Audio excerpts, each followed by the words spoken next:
May pinakamataas na karangalan upang ibahagi ang kanyang talumpati.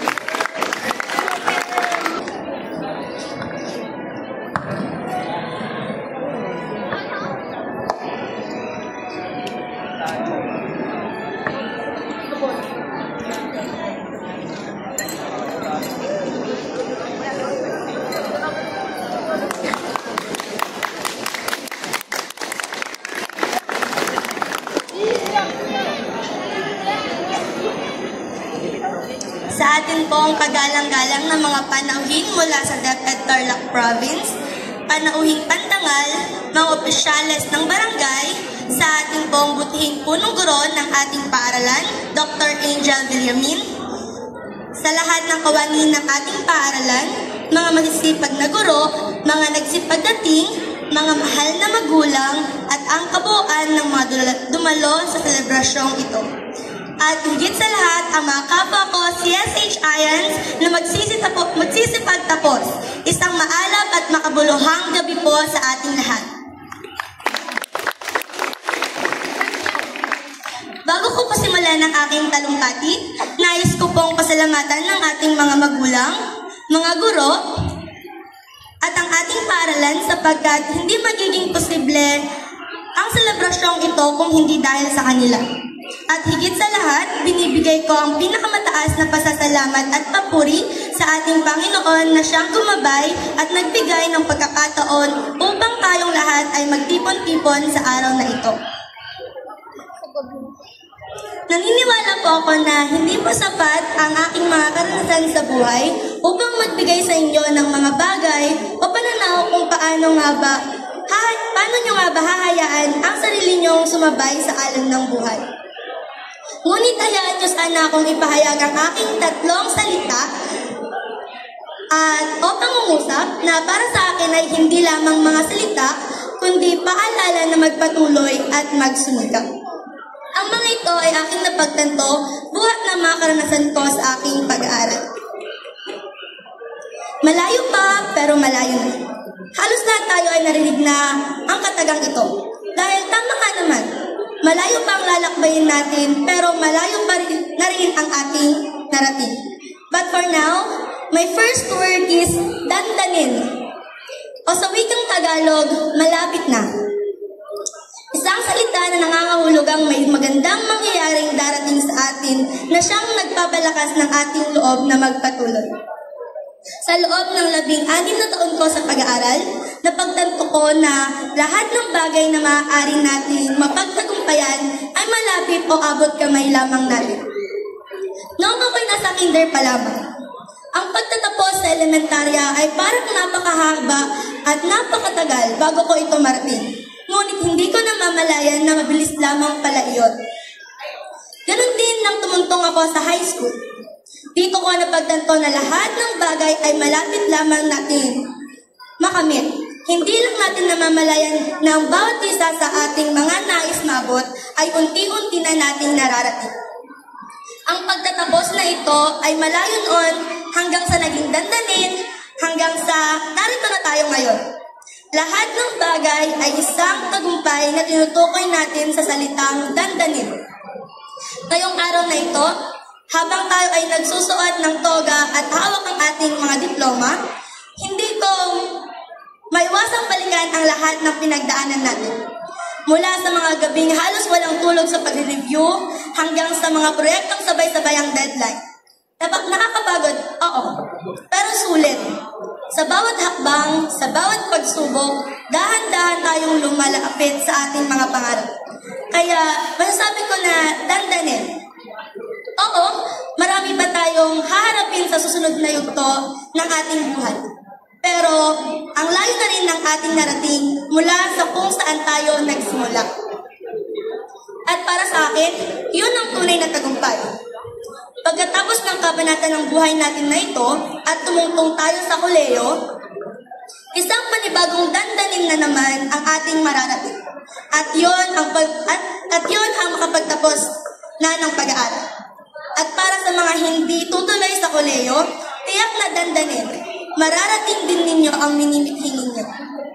At para sa mga magulang, mga mama, papa, tito, Suliranin, lahat ng pangarap nyo ay magbubunga ng magandang kinabukasan na siyang hinihiling nyo para sa inyong mga anak.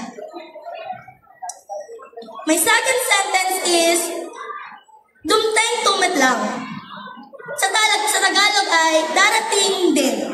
Isang pahayag na sumisimbolo na lahat ng bagay na iyong nais marating ay iyong makakamtan sa tamang panahon. Sa taong 2023 o 2023, pinatawag ako ni Ma'am Christine Yabes upang maging bahagi ng isang paligsahan kung saan ang simpleng mag-aral ay magiging boses ng katotohanan. At yun ang TV broadcasting. Sa una ay ayoko, sobra. Parang kang binigyan ng baton, ipupukpok sa sarili mong ulo. Hanggang sa nagkaroon kami ng trainings kung saan working lunch is a must. Tapos yung kalalabasan lang ng output namin ay isang puno ng red mark na script at pang-hostga ni Coach. At ang mga pagod na yon ay nagbunga ng pagkamit namin ng 3rd pwesto. Oo, 3rd place lang. Pero sa parangal na yon ay masaya na kami. Sa panahong yan mismo, nabuhay ang alab ng puso ko upang mas pagbutihin pa. Pinangako ko at ng mga kasama ko na kukunin namin ang gintong yon. Dumteng tumet lang na iuuwi namin yon at iwawagayway namin ang watawat ng ating paaralan sa larangan ng pagbabalita. Sa lahat ng hirap sa pag-commute para lamang may masakyan at makapunta sa pag-contest, pagbubuhat ng napakaraming gamit, mga gabing kulang sa tulog dahil kailangang siguraduhin magiging maayos lahat ng laptops at camera. Kailangang isipin kung kanino at saan kukuha ng mga gamit. At higit sa lahat, pag-uwi ng hating gabi at pagpasok ng madaling araw.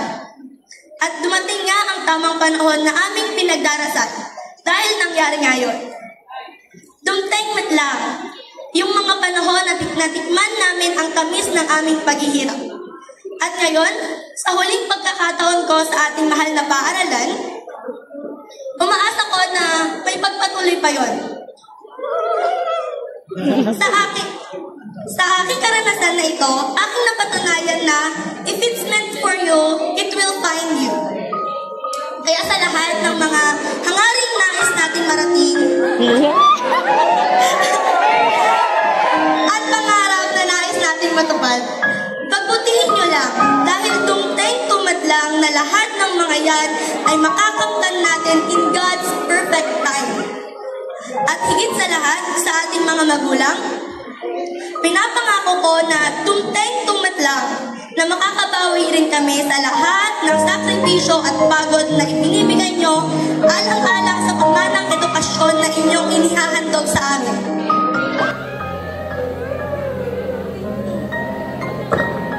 Agadal ka nga pirpirme, ata lang may pamana minibama mo inupapang kanya.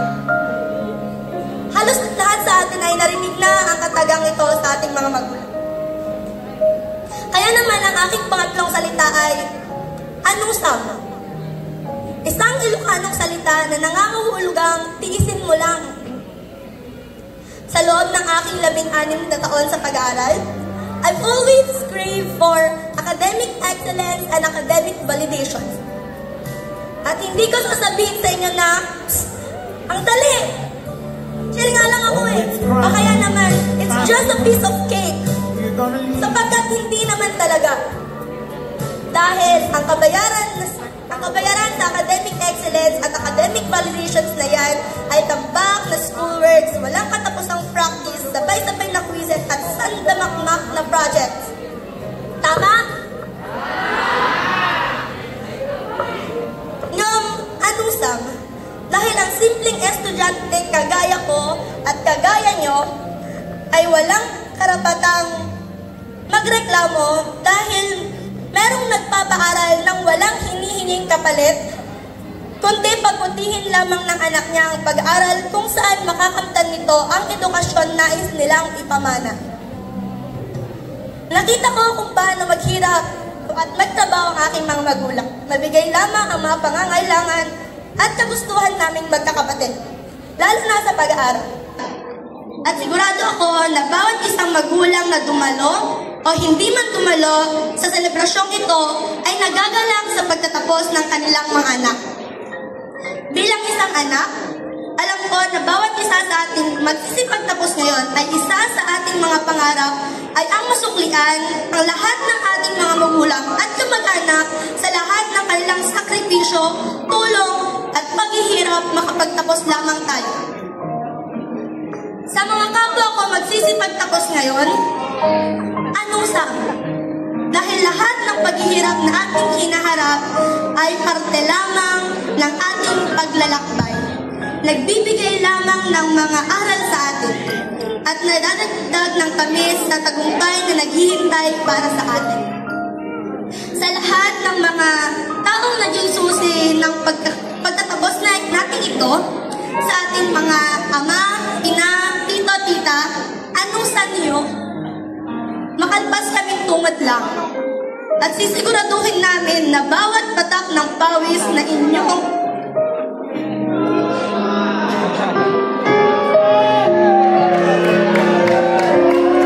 pinuhunan ay kasing tamis ng asukal ang tagumpay na aming isusukli. Mga kapwa ko magsisipagtapos at mga magulang, dandanin. Makakamtan din natin ang lahat ng ating mga minimithi. Tumteng-tumat lang na lahat ng ating pangarap ay ating maaabot. Basta anong sanyo, dahil lahat ng mga titisin mong paghihirap at pagod ay magpubunga din sa tamang panahon. Panahong handa ka nang makamtan lahat ng iyon. Sa araw na ito, alam kong gabi na, pero habang ang sinag ng araw ay dahan-dahang bumababa sa kalangitan, naway magsilbi itong kaalala ng pagtatapos ng isang yugto at pagsisimula ng panibagong paglalakbay. Sa bawat ihip ng hangin, dama natin ang halong saya at pangungulila, tagumpay at pangarap, pamamaalam at pasasalamat. Tayo ay mga mandirigmang sabay-sabay lumusong sa larangan ng kaalaman. Mga manlalakbay sa iisang barkong dumaan sa onos ng deadlines, exams, group works, performance tasks, research at hindi mabilang na quizzes.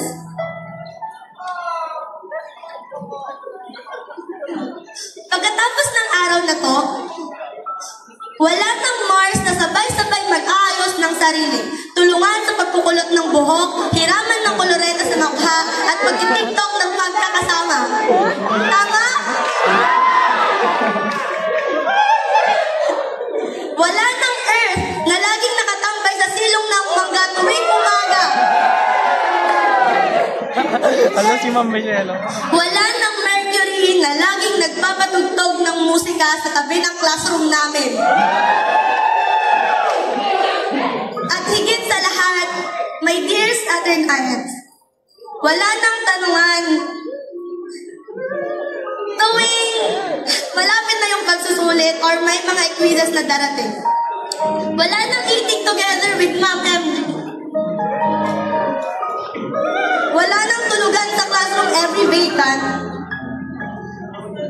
At tutoring session kapag may paparating na pagsusulit. Sa aking mga kaibigan at mga taong napalapit sa akin sa kabanatang ito ng aking buhay, maraming salamat. Sapagkat sa bawat pahina ng ating kwento bilang mag-aaral, kayo ang mga kasama kong tauhan. Ang mga naging saksi sa aking kahinaan, katuwang sa bawat tagumpay at kaagapay sa mga panahong ako'y nahihirapan.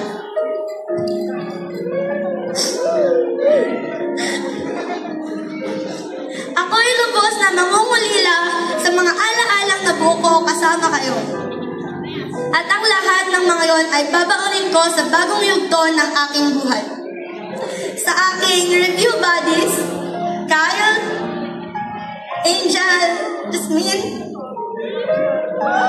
salamat sa mga samahang nabuo natin. Mga suportang ibinibigay nyo sa akin sa anumang bagay, mga kulitan, asaran at chismisang pinagsaluhan natin. to my trio, Kylie and Lloyd, salamat sa pagkakaibigang hindi matatawaran ang samahan. Sa aking sirkulo, Janelle, Jonabel, Alan, Jasper, Ivan, Gilbert, at Kenneth. Palagi kong nanaising makasama kayo sa Jamboree. Gugustuhin kakwentuhan sa kampo at paglilibot sa Jumbo Market. To my TV broadcasting family, mananatili ang mga alal-ala natin ang isa sa pinakamasayang yugto ng buhay ko. At kung may pagkakataon man akong balikan ang isang parte ng high school life ko, paulit-ulit kong pipiliin ang mga panahong kasama ko kayo. To the boys at the back of Saturn, Cyrus, Jasper, Alan, and others, I'm so proud of you all. Hindi nyo alam kung gaano ko kasaya na naging parte ako ng pagbabago nyo. Isa ako sa papalakpak sa narating at mararating nyo pa. Lahat ng parangal at nakamit nyong medalya ngayon ay nararapat sa inyo sa kabila ng lahat ng inyong pagsusumikap. At salamat sa walang sawang pagsabay sa mga trip ko sa buhay.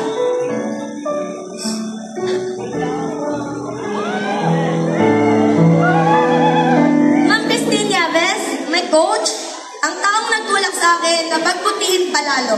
Hindi mo po alam kung gaano ko nagpapasalamat sa lahat ng bagay. Nakita ko kung gaano ka nagsakripisyo para sa amin ng ma'am. Ang dedikasyon mo sa pagtuturo ay walang katumbas.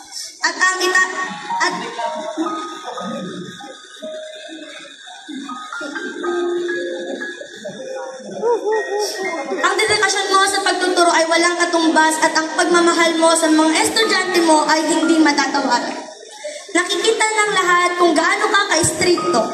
Pero pagkatapos ng lahat ng mga pinagsamahan natin, nakikita kita bilang isang guro na walang ibang gusto kundi itulak ang mga estudyante sa pinakamagandang bersyon ng kanilang mga sarili. Your dedications and efforts are seen, ma'am. Manatiling ikaw ang ilaw sa pamilyang nabuo natin sa pamamahayag at sa tahanan natin Kamiling School for Home Orphanage. Hanggang sa susunod na training, Coach. My Ma'am MG, my favorite teacher, ang nanay ng Club Saturn. Salamat sa pagtrato niyo sa amin bilang tunay na mga anak. Ramdam namin ang pagmamahal at pag-aalaga mo. Lalo na po sa kagustuhan mong kasalo kami every lunch time. Hindi ko makakalimutan ang pagyakap mo sa akin sa mga panahong nahihirapan ako at pakikinig sa walang katapusan kong kwento. Ang 12 Saturn ay swerte dahil ikaw ang ilaw nito. Ang liwanag sa bawat araw na kami naguguluhan. Ang boses ng tiwala tuwing kami pinanghihinaan. At ang paalala na hindi lamang kaalaman ang mahalaga, kundi ang kabutihang asal, disiplina at puso. Babaunin ko po lahat ng paalala at payo mo, ma'am. At nakakaasa kang kami bibisita sa 4 na sulok na tinuring naming tahanan na kasama ka. Ngayon po, tumatayo ako sa inyong harapan bilang isang mag-aral na tapos na ang isang mahabang, masalimuot, ngunit masayang yugto ng buhay. Sa bawat aralin na natutunan, sa bawat pagsubok na nalampasan, sa bawat tagumpay na natamo, kami po ay natuto at nahubog bilang mga individual na nakikita nyo sa araw na ito. Marami po sa atin ang dumaan sa mga pagkakataong akala natin ay hindi na natin kaya. Ngunit dahil sa mga guro at pamilya natin, natutunan nating bumangon at magpatuloy. Sa mga magulang, lalo na sa aking mga pamilya, ang pagtatapos namin ito ang bunga at bayad sa inyong hindi matatapatang sakripisyo, hindi matatawarang pangunawa, at ang pag-ibig na hindi kailanman nanghingi ng kapalit. Ang bawat medalya ay tanikala ng inyong sipag at ang bawat tipay man natin alam ang lahat ng sasapitin, baon natin ang aral ng kahapon, ang tapang ng ngayon at ang pag-asa ng bukas. Hindi rito nagtatapos ang ating kwento. Ito ay simula pa lamang ng panibagong kabanata na tayo mismo ang magsusulat. Padayon, graduating class of 2025. Pero pahuway din minsan, mararating din natin ang ating minimithing pangarap. Puhon, binabati ko kayong lahat sa pagtatapos na ito at hinihiling ko na magtagumpay ang bawat isa sa susunod na landas na tatahakin. Bago ko po tapusin ang aking talumpati, may nais po muna akong sabihin. Ma, pa, tita, ang valedictorian nyo ay tutungtong na sa koleyo.